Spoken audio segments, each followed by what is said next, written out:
Most people know what it means to classify a document, as the word classified appears regularly in popular culture. But have you ever wondered what it takes to classify a document? Have you ever wondered about the process? Who can classify documents? Have you ever wondered if we have a right to know what information is being classified? What many people don't know is that all it takes to classify a document is a security clearance. Even more surprising is that 4 million people have security clearances in the US. 1 million of these people have top security clearance. Besides needing a security clearance, there are no official checks in place to keep someone from classifying a document, other than an explicit code that determines whether a document should be classified or left unclassified.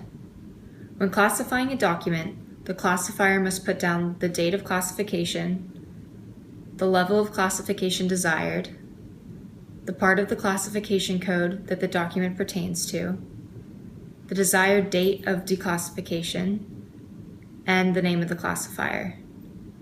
This process is relatively straightforward and not extremely time-consuming. Classified documents are never reviewed due to the nature of classification as secretive, leaving the process very similar to an honesty code. Levels of classification are determined by the threat level. The individual classifying the document decides on his or her own what they perceive that threat level to be. The problem with this system is that the only guide given to an individual on determining the threat level is if a document could possibly do damage to national security. If there is to be a possible damage, it should be classified as confidential, secret if serious damage could result, and top secret if exceptionally grave damage is a possibility.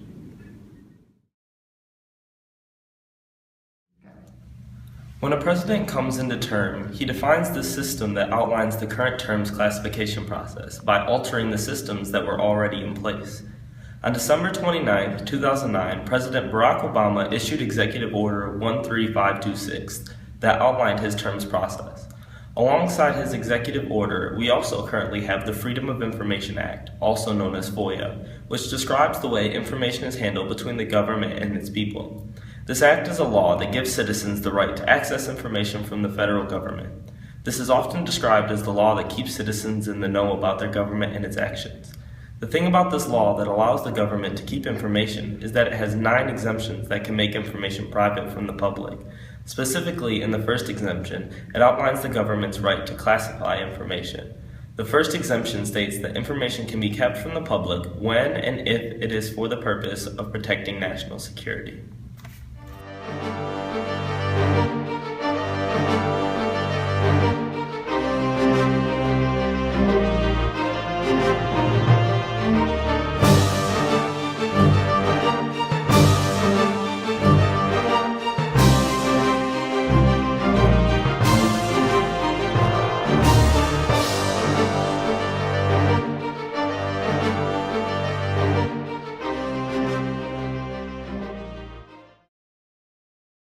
Another important part of classification is the flow of information between the government and people. We must ask whether or not our current system is strong enough to do what it intends to do, which is protect national security, but also whether our current system follows the democratic ideals regarding information. But first, what are those democratic ideals, and why must a classification system abide by them? Well, our democratic system is based on many Lockean principles, and these principles show that government is formed through the consent of the governed, and that people in society are the ones that hold power. The social contract explicitly defines the relationship between government and people. It says that people give up certain rights to the government, and in return, the government protects the people and their liberties. Therefore, from this, it can be concluded that the position on information in a democratic system is that people have the right to information. So when evaluating the current classification laws in the United States and analyzing whether or not they fit the democratic position, they seem to, but only on paper. On paper, it seems that the government only prevents access to information when it is a matter of national security. However, in practice, this is not always true. In fact, many cases have shown that the government abuses the classification system, overclassifies information, and infringes upon the rights of people. Why does this occur? Well, looking back to the process of the classification system, it is actually very easy to abuse it. Because there is such a tremendous lack of checks, more information is hidden from the people than there should be.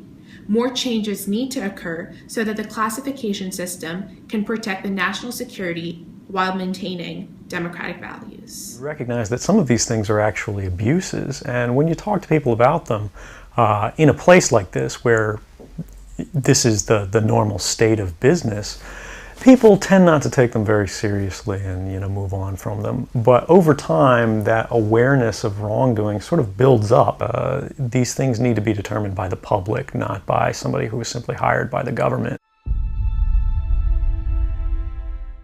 We make the system a bit more accountable and prevent it from abusing the system. And the way we're going to do this is by making people give better justifications and creating more thresholds of information so that they don't abuse the system.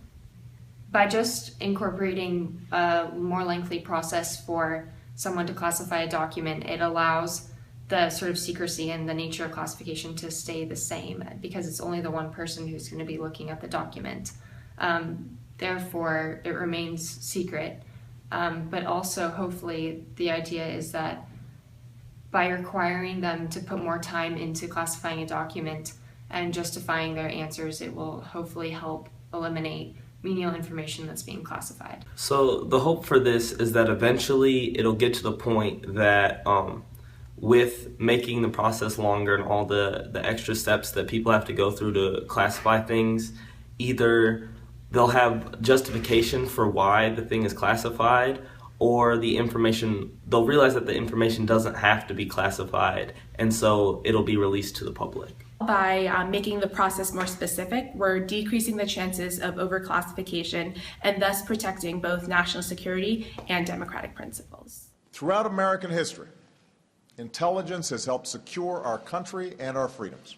We have to make some important decisions about how to protect ourselves and sustain our leadership in the world while upholding the civil liberties and privacy protections that our ideals and our Constitution require. I really enjoyed this course because it made me think that, I never really considered my personal security that big of a problem, and sort of posting things on the internet, I never really considered as, being an issue that other people could see it because, I'm making the decision to post it in the first place. But this course really made me think about sort of the ethical implications of sort of the general concept of having so much information out there on the web and people's personal security, and how it can actually be morally wrong for the government to access so much information. And I also learned a lot more about sort of the more technical terms and ways that the internet functions and how information is distributed and how the government can sort of track your whereabouts, or anybody can track your whereabouts through IP addresses and other ways of sort of the imprint you leave on the internet, which I found very interesting. I really enjoyed this class this semester, and one of my favorite things about it is that it sort of combines so many different disciplines. I know when I was registering for it, it was cross-listed as like 4 different classes, and I thought it was really interesting because this class really genuinely brings together so many different ideas and some of the things that I'm really interested in, including philosophy and public policy and computer science. And another thing that I really enjoyed in this class was that we had the opportunity to really have very meaningful discussions, unlike many other classes, especially in lectures where you sort of just go to the class and you don't really get a chance to connect with the material. But I really felt that in this class we were able to sort of share our opinions and also be able to make opinions because we were learning so much every day. So I really like this class. Well, I thought this class was really interesting. I mean, looking back to when I registered, I didn't realize that this was cross-listed under anything. I thought it was just public policy, and I don't think I really understood what it was about. I just thought the name sounded interesting. But I thought it was really cool learning about all the different things, from bits to communication to classification to privacy and all that type of stuff. I thought it was nice learning about it and learning about it from different angles and points of view.